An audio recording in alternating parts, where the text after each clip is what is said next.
بچے کا بیچ میں کوئی قصور ہی نہیں ہے، وہ اللہ تعالیٰ کے حکم سے ان کی مرضی سے اس دنیا میں آیا ہے، اور اگر ان کی ابھی آپس کے اختلافات ہیں تو اس کی وجہ سے وہ کیوں سفر کر رہا ہے؟ اور پھر ہماری لوگوں کی، اگر ہم بہت پڑھے لکھے بھی ہو جائیں، ہماری اخلاقیات، پھر سم ٹائم ہم ان چیزوں کو بھول جاتے ہیں کہ ہم اگر بچے کو باپ سے ملانے کے لیے لے کے بھی جا رہے ہیں تو ہم بچے کے کان میں یہ بولتے رہتے ہیں کہ اس کی کسی بات پہ وہ نہ ہو جانا، اگر وہ کوئی ٹوائے لے کے آیا ہوگا تو جانا وہ نہیں کرنا، اگر کچھ کھلائے پلائے تو، یعنی کہ ہم تھرو آؤٹ اس کو جو ہے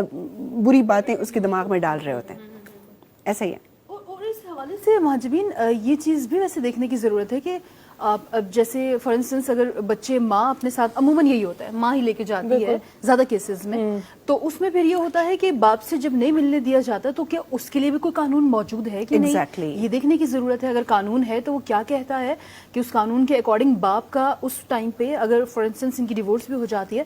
تو کتنا ان کے اختیار ہے، کیا ایسی چیزیں یہ کر سکتے ہیں، یا قانون اس کو کتنا دیتا ہے اسپیس کہ مطلب ٹھیک ہے اگر وہ آپ کے بچے ہیں اور آپ کو اتنے عرصے تک بچوں سے نہیں ملنے دیا جا رہا تو پھر آپ کیا کر سکتے ہیں؟ ایگزیکٹلی. اچھا کرن، ہمارے ساتھ ایڈوکیٹ صاحب، ہمارے ساتھ چودھری رضوان الہی ایڈوکیٹ ہائی کورٹ جو ہے وہ موجود ہیں، ان سے اسی حوالے سے وہ ہمیں اپڈیٹ کریں گے، ان سے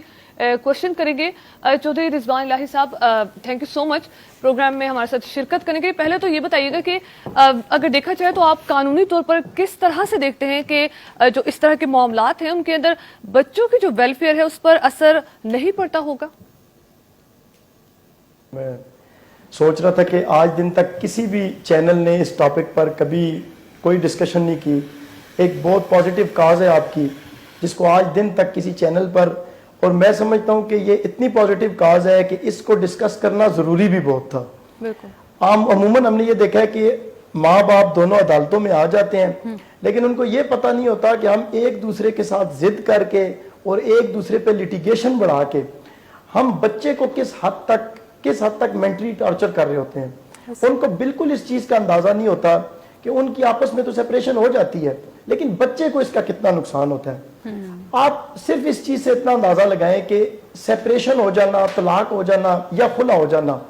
اس سے میاں بیوی کو آپس میں اتنا نقصان نہیں ہوتا کیونکہ وہ دونوں کسی نہ کسی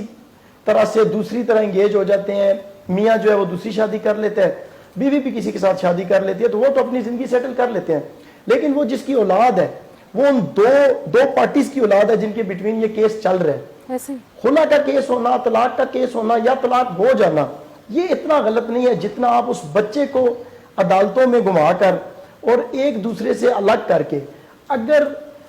بیوی کے پاس بچے چلے جاتے ہیں، دونوں میں خلا ہو جاتی ہے یا طلاق ہو جاتی ہے، بیوی کے پاس بچے چلے جاتے ہیں، ماں کے پاس بچے چلے جاتے ہیں، تو وہ بچوں کو باپ سے نہیں ملوائے گی. اگر آپ یہ کہیں کہ اسے ماں پالے گی اور اس کو باپ کی شفقت نہیں ملے گی،